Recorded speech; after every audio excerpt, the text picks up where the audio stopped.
En ce moment, on est en train de vivre une sécheresse historique. Ici, sur la ferme, ça fait 5 semaines qu'il n'y a pas eu une seule goutte d'eau avec des températures caniculaires. C'est monté à plus de 40 à l'ombre pendant longtemps. Donc il fait vraiment chaud et c'est partout pareil en France. Et du coup, il y a plusieurs articles, là un peu dans tous les journaux, qui sortent sur l'agriculture, la sécheresse, le sans irrigation. Et là, Romain, il m'a envoyé une vidéo faite par Le Parisien d'un gars qui fait pousser des légumes sans eau. Et on va la regarder. Ça, c'est de la patate douce. C'est impressionnant. Nous, dans nos terres à nous, les patates douces, elles vont devenir de plus d'1 kilo sans eau. Donc là, on voit un sol à nu quand même, et c'est quand même un sol, ouais, c'est vraiment un substrat plutôt, je sais pas ce qu'il est, mais on voit vraiment du minéral. Sans aucune humidité. Et ça va faire des patates douces qui seront énormes, quoi. Mais au moins avec du goût. Après, il dit qu'il fait 1 kg, 1,5 kg sur des patates douces, c'est bien, mais c'est pas énorme. Nous, on a déjà fait des plants de patates douces avec des tubercules de 10 kg, donc il faut quand même un peu relativiser. Et ça n'auront pas été gorgés d'eau.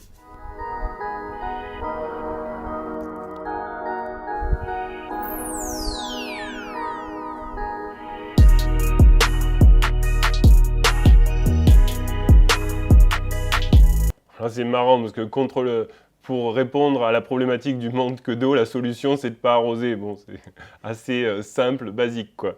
On n'a jamais eu d'eau, on a foré jusqu'à 115 mètres de profondeur, on n'a pas d'eau. Donc le seul moyen, c'est de comprendre comment la nature peut se développer sans eau. Et c'est à nous de le comprendre et de le retransmettre et de le refaire à chaque fois tous les ans.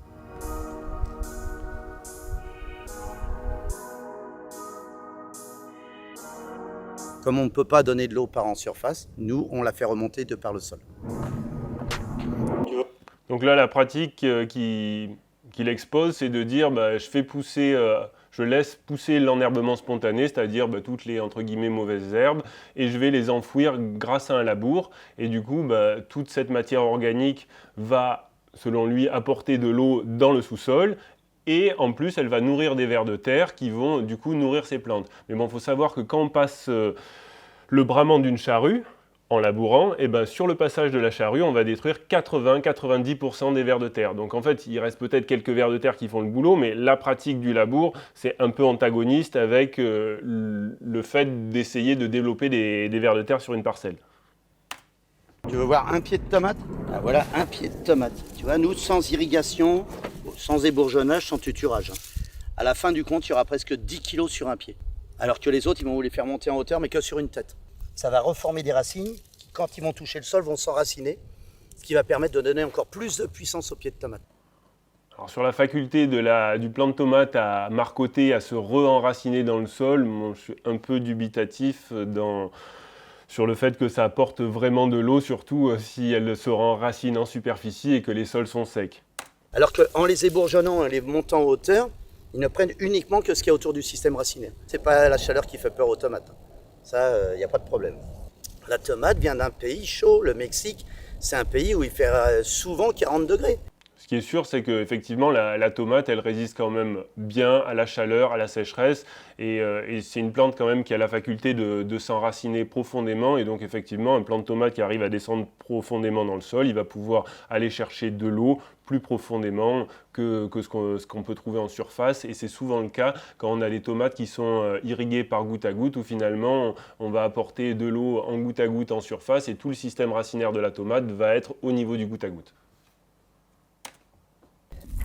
Les oignons rouges pendant la cuisine.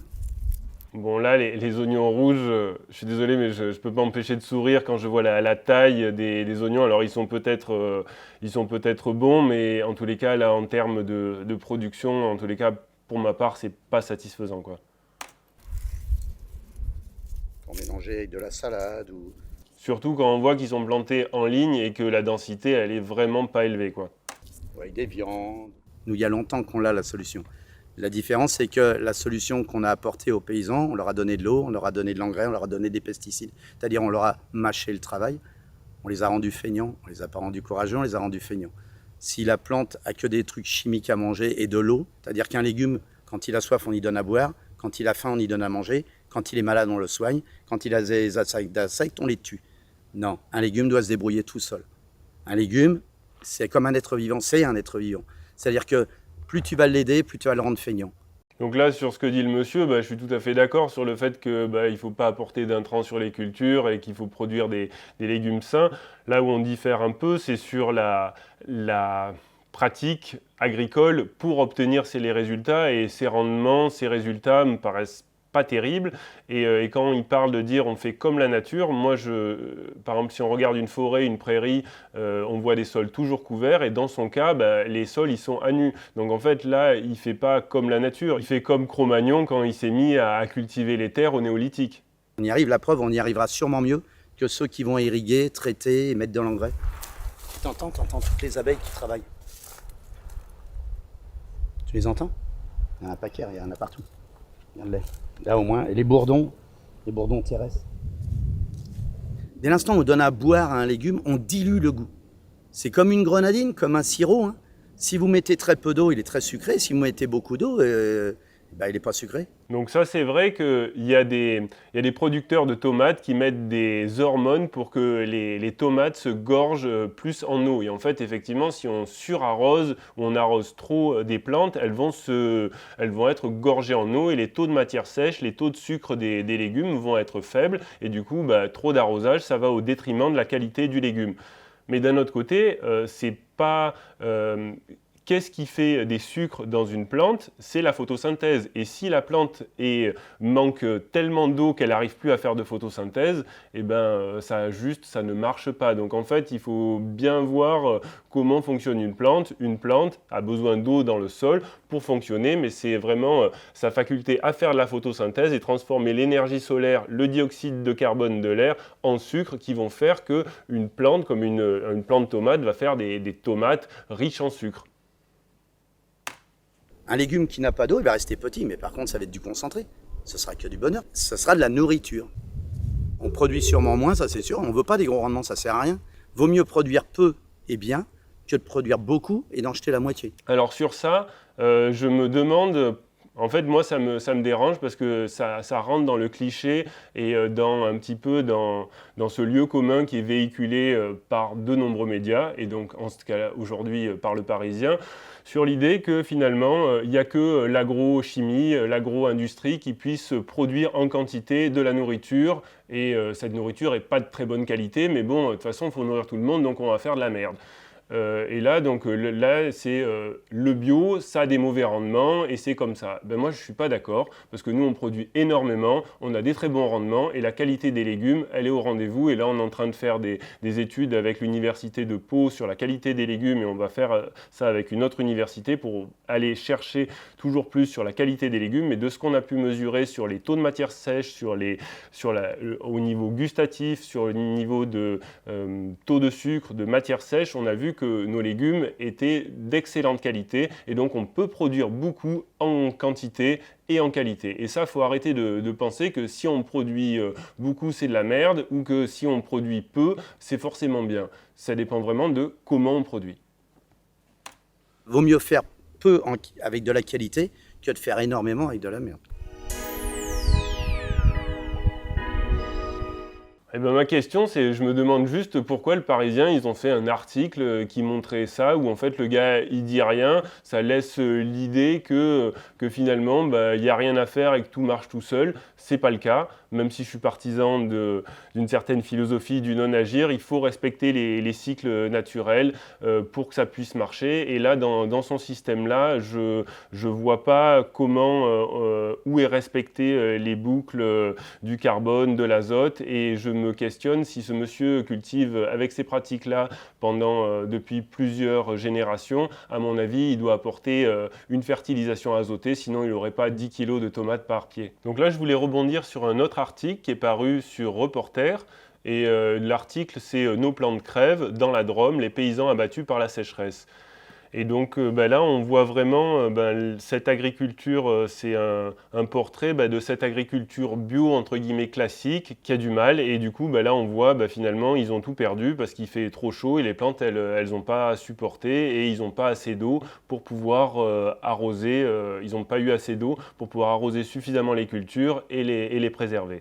Donc là, on voit vraiment les limites de cette agriculture biologique classique, conventionnel, en fait, qui s'est calqué sur les pratiques de l'agriculture conventionnelle en changeant seulement les produits, mais en restant sur le même paradigme, celle d'un sol comme un substrat, où on va faire pousser des plantes et apporter tout ce que la plante a besoin, c'est-à-dire un peu de fumier pour nourrir la plante et de l'eau pour la faire pousser. Et donc là, il y a un autre article sur le même sujet abordé par Mediapart, et ça s'appelle Face à des sols desséchés, cultiver autrement. Et là, on voit une autre vision de l'agriculture biologique, une agriculture qui va mettre vraiment le focus sur la qualité des sols et qu'on va appeler, puisque là c'est du maraîchage sur sol vivant. Et donc là, on est dans le Tarn, chez un jeune qui vient de s'installer. Et donc là, l'article, il dit que finalement, aujourd'hui, en 2022, on est en train de subir une des sécheresses les plus importantes, la sécheresse record la plus importante depuis le début des mesures de Météo France, qui est de 59, donc ça fait quand même un sacré paquet d'années qu'il n'a pas fait aussi sec. Et donc là, on voit ce jeune qui s'est installé sur ses pratiques en MSV et donc qui va utiliser justement le paillage, la matière organique, les bâches plastiques pour justement essayer de cultiver autrement. Et pour lui, ça marche très bien. C'est un petit peu le modèle qu'on a sur la ferme. Et on voit que dès qu'on arrête de travailler les sols, qu'on commence à apporter de la matière organique et qu'on fait remonter les taux de matière organique des sols, on va créer de l'humus, on va augmenter la capacité de rétention d'eau des sols, on va avoir du coup des sols qui vont aussi héberger beaucoup d'activités biologiques, qui va permettre de structurer les sols, de faire en sorte que quand il pleut, s'il pleut fort, l'eau s'infiltre et qu'on n'ait pas d'érosion. Et en fait, ces modèles-là, ils fonctionnent plutôt bien, et même une année comme cette année, avec des sécheresses records, on arrive à maintenir les productions et ça crée vraiment des systèmes agricoles résilients à des événements climatiques extrêmes comme c'est le cas aujourd'hui. Et donc tout à l'honneur de ce jeune qui fait ça. Et c'est vraiment le modèle qu'on a sur la ferme. Et d'ailleurs, si on va se balader dans les jardins et qu'on regarde nos oignons, ils sont moins gros que ceux de l'année passée, mais ça reste quand même des oignons et les rendements sont acceptables. Au niveau des pastèques, il n'y a aucun souci. Cette année, c'est énorme la production. Au niveau des tomates, les plants, ils tiennent bien la route et ils sont en train de produire des quantités phénoménales de tomates. Et en fait, au niveau des jardins, cette année, il fait chaud. On sent que c'est dur pour les plantes, mais les productions restent au rendez-vous. Et donc voilà, c'est un peu ça que j'avais envie d'apporter, c'est de dire que finalement, il n'y a pas que la bio comme alternative à l'agriculture conventionnelle, il y a une agriculture qui considère le sol comme un substrat et celle qui considère le sol comme une machine vivante qui marche au carbone, et c'est celle-là qui a un avenir, c'est celle-là qui va permettre de créer des systèmes agricoles résilients et de pouvoir produire beaucoup en quantité, une alimentation de qualité pour tout le monde. Et là, quand on parle de sécheresse, il y a aussi un sujet qui me tient à cœur quand on voit les milliers d'hectares qui sont en train de brûler en permanence. Et là, on voit que clairement, avoir planté des résineux, c'est pas vraiment une bonne solution pour limiter les risques d'incendie. Ça ne crée pas d'humus, c'est vraiment comme des allumettes sur pied. Et il ne faut pas oublier que il faut de l'eau pour faire pousser une plante, mais ce sont bien les arbres qui font tomber l'eau. Donc si on veut que l'eau revienne, que les sources renaissent, et on l'a vu dans le petit livre de Jean Giono, L'homme qui plantait les arbres, c'est dès qu'on a replanter à peu près une surface de 10 000 hectares. Il y a eu des exemples au Mexique, il y a eu des exemples en Inde. Et dès qu'on a 10 000 hectares qui sont boisés de conifères, on va avoir de l'eau qui va retomber. Et en fait, si on veut essayer de tempérer ces aléas climatiques toujours plus extrêmes, il va falloir peut-être replanter des arbres et replanter les arbres partout, et arrêtons les résineux, s'il vous plaît. Je tenais aussi à remercier Amélie Poinceau pour son article dans Mediapart, parce qu'elle nous cite, et surtout parce qu'elle va mettre en lumière un type d'agriculture qui est pour l'instant marginal, mais qui, à mes yeux, est l'avenir de l'humanité.